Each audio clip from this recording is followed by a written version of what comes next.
What's up, guys? So another very successful night of predictions for me, and once again I didn't make a video with my picks because I didn't have time. Basically, I was not done watching footage until Friday, really late Friday, so I didn't have time to make my picks. I didn't have time to make a video with my picks because it would have been pointless. Just it would have been up for a few hours. But I did make my predictions like always, and I hit. Let's see, 11 out of 13, 85%. Once again, I just did great. Just like I did the one last time, 11 out of 11, which was 100%. This time I missed 2 of them, but still I was, if you can see the leaderboard, I was ranked 17th out of the, I think like 1,900 people that, see, where am I? Right here. And really it was had Blachowicz won, I would have, I probably would have been number 1, or at least top 5, but whatever. So I won't go over all of them, just a few of them that I guess were. So I'll start with the main event. Let's start with that one. I missed it. I thought Blachowicz was gonna win KO round 2. Round 1 was very close for him. Round 1 was very close. I don't know who I would give it to. Maybe it's slightly Santos.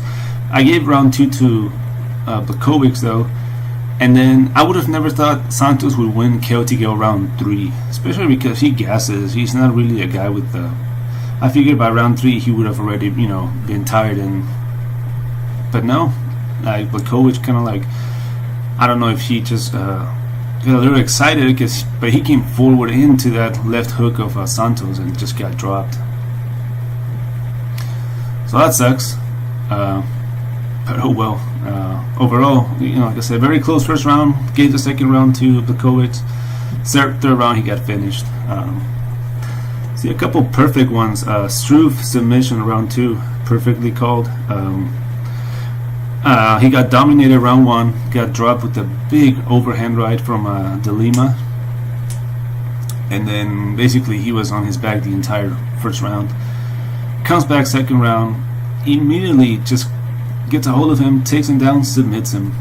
I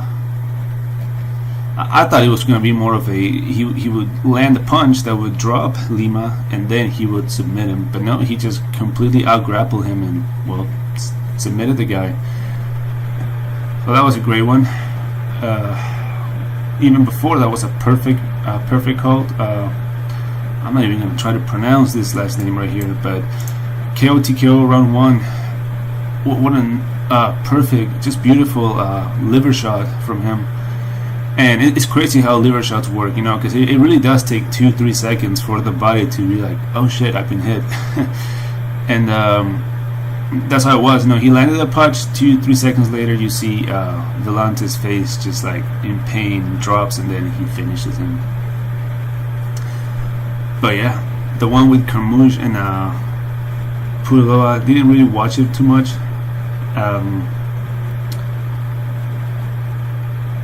Jan absolutely completely dominated Dodson. You know who I want to see? I want to see Jan fight Corey Sandhagen, but they might not do that, because they have 2 potential contenders. So they probably don't want Jan to lose. And I'm sure they don't want Sandhagen to lose. So it would be a fun fight. I have a feeling we will eventually see it one time, but it might not be the right business move to make those 2 fight. But you never know. This fight I also didn't watch it. There were 3 fights I didn't watch. The Carmouche, this one, and then I didn't watch the first one either because just didn't have the time. Grant versus Pedersoli. See, I had Grant winning KO round 1. I've said many times Pedersoli is shit. Even his last 2 fights, for last fight he got smoked like 20 seconds into it. The one before he won by split decision, but he looked like crap. And then Grant, being at AKA, I figured he was gonna it was pretty even though throughout that first round to that last. I mean, I think it was literally the last second that he finished him, but well. Then Fishgold, I had him submission round 1. He won by submission round 2. I actually gave the first round to Tamor, but the guy has cardio issues, and so it makes sense round 2 would work.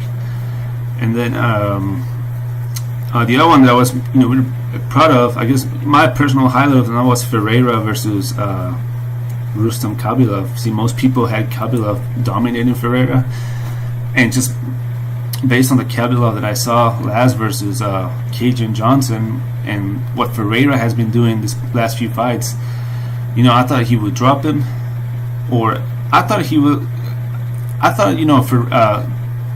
Khabilov would take him down, and then on the ground Ferreira would reverse him and submit him, but he almost had him round 1. I mean, had he had 10 more seconds, I think he would have finished him, but overall, great. That's 2 cards back to back that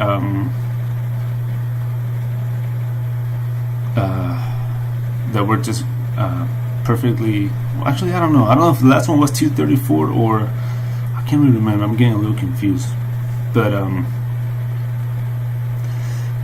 second to last, because the last one was the one with Kane and Ngannou.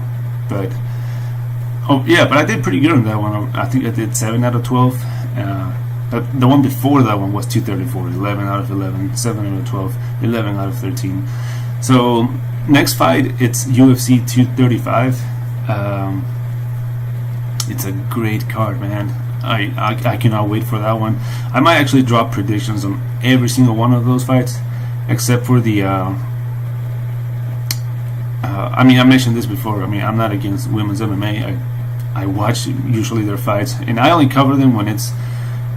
But I've just been disappointed so many times as far with my predictions about it, because they're so unpredictable, And the last big one, Nunes versus Cyborg, it's crazy. I would have never seen that coming. So I always go by whatever the odds say. It turns out very well all the time. So, but yeah, I'll be covering the entire card, and then we'll see how it goes. It's gonna be a great card. And all right, guys, have a good one.